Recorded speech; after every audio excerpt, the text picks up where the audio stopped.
Hayo, siapa yang nemu video ini buat cari investasi apa yang paling aman tapi tetap cuan? Sini Minku bisikin. Tapi biar seru, Minku kasih tahu ciri-cirinya. Nanti kamu coba tebak di kolom komen ya.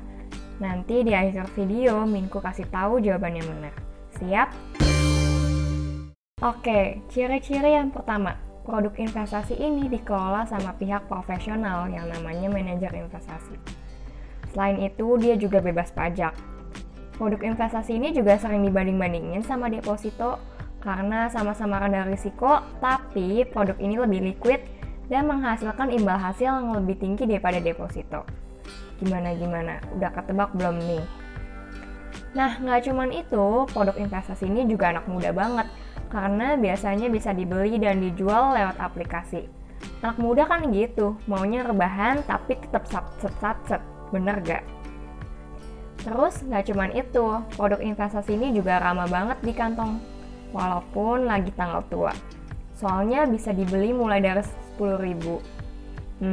Jadi gimana? Udah ketebak belum nih?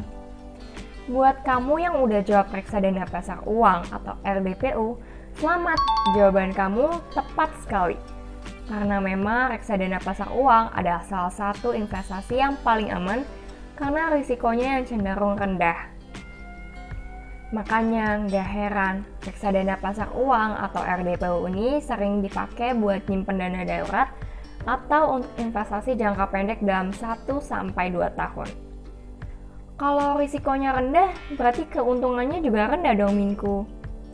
Eits, jangan salah, walaupun risiko reksadana pasar uang ini rendah, imbal hasil atau keuntungan yang dikasih cukup kompetitif kok kalau dibandingkan sama investasi sejenis kayak deposito.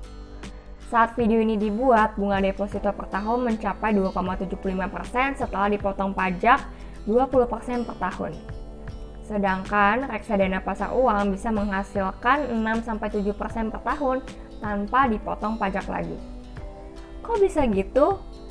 Hal ini bisa terjadi karena reksadana pasar uang terdiri dari deposito bank, obligasi yang jatuh tempo di bawah 1 tahun, dan atau sertifikat Bank Indonesia, sedangkan deposito bank hanya berdiri sendiri.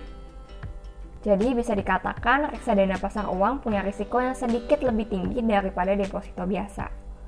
Risiko ini datang dari obligasi. Walaupun sangat kecil, obligasi tetap memiliki risiko gagal bayar atau telat bayar. Jadi, penerbit obligasi memberikan kupon atau imbal hasil lebih tinggi dibandingkan investasi sejenis supaya obligasi ini menjadi lebih menarik di mata investor. Selain itu, imbal hasil reksadana pasar uang yang lebih tinggi juga didapat dari bunga deposito bank kecil. Bank kecil seperti bank buku 2 atau buku 3 biasanya juga akan memberikan bunga yang lebih tinggi dibandingkan dengan bank besar atau bank buku 4. Tujuannya juga sama, untuk menarik investor berinvestasi pada deposito mereka. Gimana, kamu tertarik berinvestasi reksadana pasar uang? Kalau kamu punya pertanyaan seputar reksadana pasar uang atau topik lainnya, jangan malu-malu untuk bertanya di kolom komen ya.